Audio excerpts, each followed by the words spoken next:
வானதி பிரகாஷ் அவர்கள் வருகை தருகிறார். அவருக்கு சமீபத்தில் பட்டிமன்ற தாரகை அப்படின்னு ஒரு விருது கொடுத்தாங்க. அவர் ஒரு சிறந்த ஆய்வு நடத்துகின்ற ஆராய்ச்சியாளர். அவர் என்ன பேசுகிறார்னு பார்ப்போம்.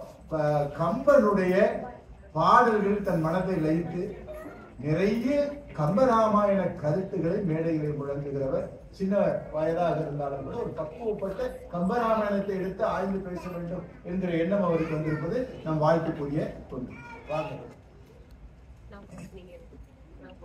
தெளிவுறவே அறிந்திடுதல் தெளிவு தர மொழிந்திடுதல் சிந்திப்பார்க்கே கலிவளர உள்ளத்தில் ஆனந்த கனவு பல் காட்டல் கண்ணீர் துளி வர உள் உருக்குதல் இங்க இவையெல்லாம் நீயருளும் தொழில்கள் என்றோ ஒளிவளரும் தமிழ்வாணின் அடியேனில் இவை அனைத்தும் உதவுவாயே என்று பாரதி போற்றும் தமிழ் தாய்க்கும் பாரதிக்கும் என் முதல் வணக்கம்.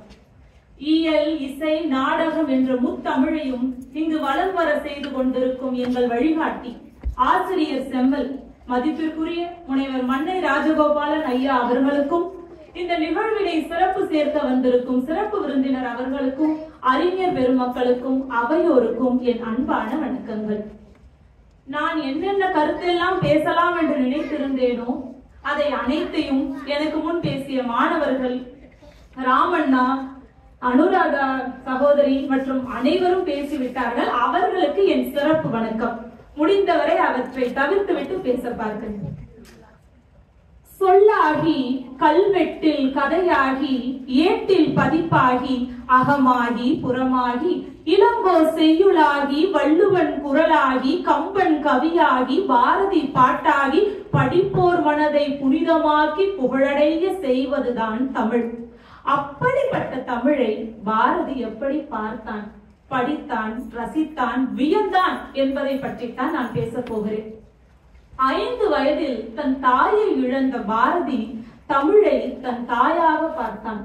தமிழகம் தமிழுக்கு தகும் உயர்வளிக்கும் தலைவனை எண்ணி தவம் கிடக்கையில் இலகு பாரதி புலவன் தோன்றினான் என்று பாரதிதாசன் சொன்னது போல தமிழ் தாயின் தவத்தினால் வாராது வந்த மாமணியாய் பிறந்தவன் பாரதி. அதனால்தான் தன் தந்தை ஆங்கிலம் படிக்க அனுப்பினாலும் தமிழ் பால் குடிக்கவே ஏங்கினான்.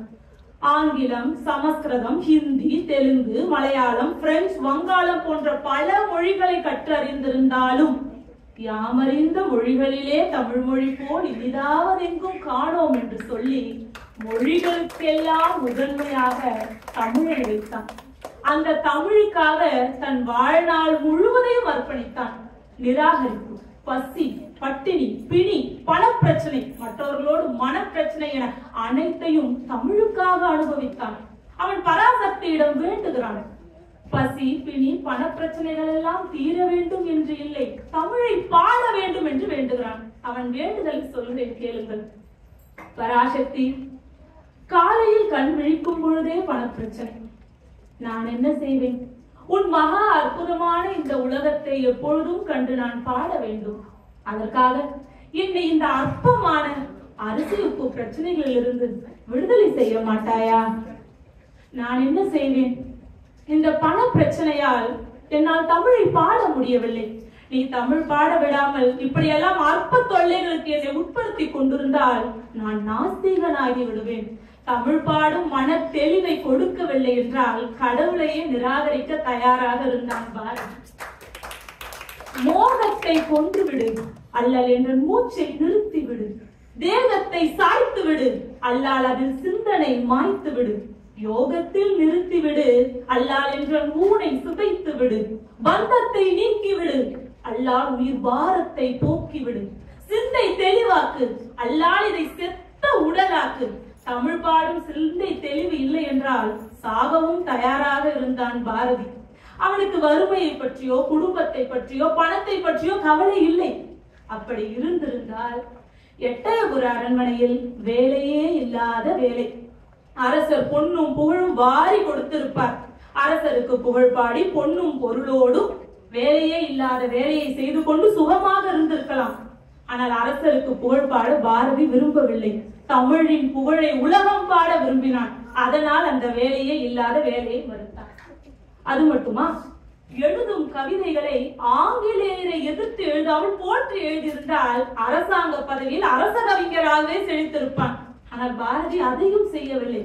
தான் வறுமையில் இருந்தாலும் பரவாயில்லை, தமிழ் வளமையாக இருக்க வேண்டும் என்று நினைத்து பாடுபட்டான்.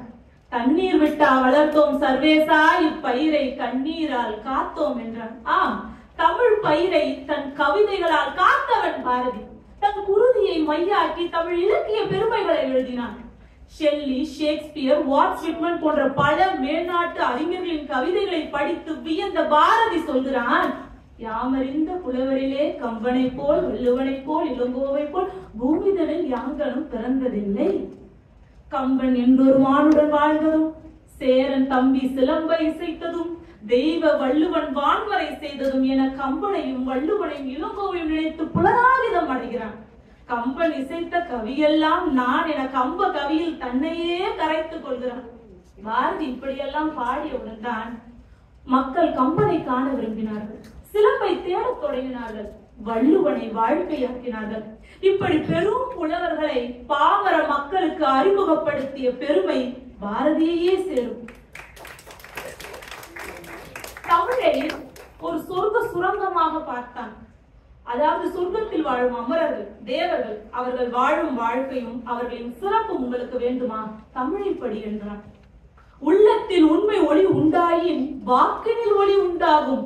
வெள்ளத்தின் பெருக்கை போல கலை பெருக்கும் கவி பெருக்கும் மேவுமாயின் பள்ளத்தில் விழுந்திருக்கும் குருடரெல்லாம் விழிபெற்று பதவி கொள்வார். தெல்லுற்ற தமிழமுதின் சுவை கண்டார், இங்கு அமரர் சிறப்பு கண்டார். தெல்லுற்ற தமிழமுதின் சுவை கண்டார், இங்கு அமரர் சிறப்பு கண்டார். தமிழின் சுவையை உண்மையாக நீங்கள் உணர்ந்தால் அமரர்களின், தேவர்களின் சிறப்பு உங்களுக்கு இங்கு கிடைக்கும் என்றார். சரி, இது நமக்கு சொன்னது. குழந்தைகளுக்கு ஓடி விளையாடு, சத்தமாவே சொல்லலாம், தப்பு இல்லை. ஓடி விளையாடு, நீ ஓய்ந்திருக்கலாகாது. அதே பாப்பா பாட்டில் தான் சொல்கிறான், சொல்லில் உயர்வு தமிழ் சொல்லே அதை தொழுது படித்திழடி பாப்பா. சொல்லில் உயர்வு தமிழ் சொல்லே அதை தொழுது படித்திழடி பாப்பா என்று பாப்பா பாட்டு மூலம் குழந்தைகளுக்கு தமிழ் பாலை ஊட்டுகிறான் பாரதி. அது மட்டுமல்ல, ஒரு கதையும் சொல்கிறான். ஒரு பெரிய அடர்ந்த காடு, அந்த காட்டில் ஒரு சிறிய பொந்தில் ஒரு சிறு தீப்பொறியை வைத்தால் அது அந்த மொத்த காட்டையும் தனக்குள் ஆட்கொள்ளும். அதே போல உன் மனதில் தமிழை ஒரு சிறிய இடத்தில் வைத்து நினை. அது கொஞ்சம் கொஞ்சமாக உன்னையே ஆட்கொண்டு அருள் தரும், சுடர் தரும் என்றான். அக்கினி குஞ்சொன்று கண்டேன், அதை ஆங்கூர் காட்டில் ஒரு பொந்தலை வைத்தேன். வெந்து தணிந்தது காடு, தழல் வீரத்தில் குஞ்சொன்று மூப்பென்று உண்டோ. தத்தருகிட்ட தித்தோம் என ஆனந்த தாண்டவம் ஆடுகிறான் பாரதி. பாரதிக்கு அந்த சுடர், அந்த அருள் கிடைத்தது. அதனால்தான் என்னை சுடர்மிகு அறிவுடன் படைத்து விட்டாய், வல்லமை தாராயோ இந்த மாநிலம் பயனுற வாழ்வதற்கே என்றான். அப்பொழுது கூட வல்லமை தாராயோ என் மனைவி மக்கள் பயனுற வாழ்வதற்கு என்று அவன் கேட்கவில்லை. என் பாட்டு திறத்தாலே இவ்வையகத்தை பாலித்திட வேண்டும், அதற்கு வல்லமை கொடு என்றுதான் கேட்டான். அதனால்தான் அவன் மகாகவி சுப்பிரமணிய பாரதி. ஆம், கடவுள் வழிபாடு, சகோதர உணர்ச்சி, கல்வி அறிவு, பெண்ணியம் என அனைத்துமே அன்று அடிமையாக்கப்பட்டிருந்தன. அந்த அடிமை தளத்தை உடைத்தறிய பாரதி எடுத்துக்கொண்ட பிரம்மாஸ்திரம் தான் தமிழ். அச்சமில்லை, அமுங்குதல் இல்லை, நடுங்குதல் இல்லை, நாடுதல் இல்லை, பாவம் இல்லை, பதுங்குதல் இல்லை. ஏது நேரிலும் இடர்பட மாட்டோம், அண்டம் சிதறினாலும் அஞ்ச மாட்டோம், கடற்பொங்கி எழுந்தாலும் கலங்க மாட்டோம், யாருக்கும் அஞ்சோம், எதற்கும் அஞ்சோம், எங்கும் அஞ்சோம், எப்போதும் அஞ்சோம் என தன் கவிதை கணைகளால் உறங்கி கிடந்த தமிழ் மக்களை தட்டி எழுப்பியவன் பாரதி. முதலில் தமிழை தாயாக பார்த்த பாரதி பின்பு தமிழுக்கே தாயாக மாறி அந்த தமிழுக்கு சுதந்திரம் வாங்கி கொடுத்தான். பாரதியால் சுதந்திரம் பெற்ற தமிழ் பாரதிக்கு என்ன செய்தது? அதை பாரதியை எப்படி பார்த்தது? பாரதியை தன் உயிராய் பார்த்தது. பாரதி கேட்டது, ஆசைப்பட்டது அனைத்தையும் கொடுத்தது. அதில் சிலவற்றை நம் சிந்தையை வைத்தே கொடுத்தது. அதற்கு சில உதாரணங்கள் சொல்கிறேன். பிற நாட்டு நல் அறிஞர்கள் சாத்திரங்கள் தமிழ் மொழியில் பெயர்த்தல் வேண்டும் என்றான். நம் சிங்கப்பூர் நூலக வாரியம் பல பிற நாட்டு அறிஞர்களின் நூல்களை தமிழ் மொழியில் மொழிபெயர்த்து வைத்திருக்கிறது. இரவாத புகழுடைய புது நூல்கள் தமிழ் மொழியில் இயற்ற வேண்டும் என்றான். சிங்கப்பூர் தமிழ் எழுத்தாளர் கழகம் மாதந்தோறும் அதை செய்து வருகிறது. சேமமுற வேண்டுமெனில் தெருவெல்லாம் தமிழ் முழக்கம் செழிக்க செய்வீர் என்றான். தெருவெல்லாம் என்ன, சிங்கை மண்ணெல்லாம் நம் மண்ணை ஐயா தமிழ் முழக்கம் செய்து கொண்டு வருகிறார். 100 ஆண்டு புகழுடன் வாழ வேண்டும் என்றான். 39 வயதில் மறைந்த பாரதிக்கு இந்த ஆண்டு 142 வயது. 100 ஆண்டுதான் பாரதி கேட்டான். ஆனால் தமிழ் தன்னுயிர் தந்து நான் வாழும் வரை நீயும் புகழுடன் வாழ்வா என வரமளித்தது. என்னென்று சொல்வேன், என்னென்று சொல்வேன். தமிழால் பாரதி தகுதி பெற்றதும் தமிழ் பாரதியால் தகுதி பெற்றதும் என்னென்று சொல்வேன் என்று பாவேந்தர் சொன்னது உண்மை, வெறும் புகழ்ச்சி அல்ல. கவிஞர் தூரன் அவர்கள் சொல்கிறார், பாரதியின் உள்ளத்திலிருந்து பொங்கிய உணர்ச்சி கனலை அவருடைய உடம்பு அதற்கு மேல் தாங்க முடியவில்லை. உடல் தாங்க முடியாததை தமிழ் தாங்கி நிற்கிறது. அந்த தமிழ் இன்ப தமிழ் பாரதியை மட்டுமல்ல, தன்னை பேசும், பாடும், கேட்கும், ரசிக்கும், வியக்கும் ஒவ்வொருவரையும் தாங்கி நிற்கும், தரணியால வைக்கும் என்பது சத்தியம். சொல் புதிது, சுவை புதிது, பொருள் புதிது, சொற்புதிது, சோதிமிக்க நவக்கவிதை, என்னாலும் அழியாத கவிதை படைத்த பாரதியின் கவிதைகளை பற்றி பேச எனக்கும் வாய்ப்பளித்த அனைத்து நல்லுள்ளங்களுக்கும் நன்றிகள்.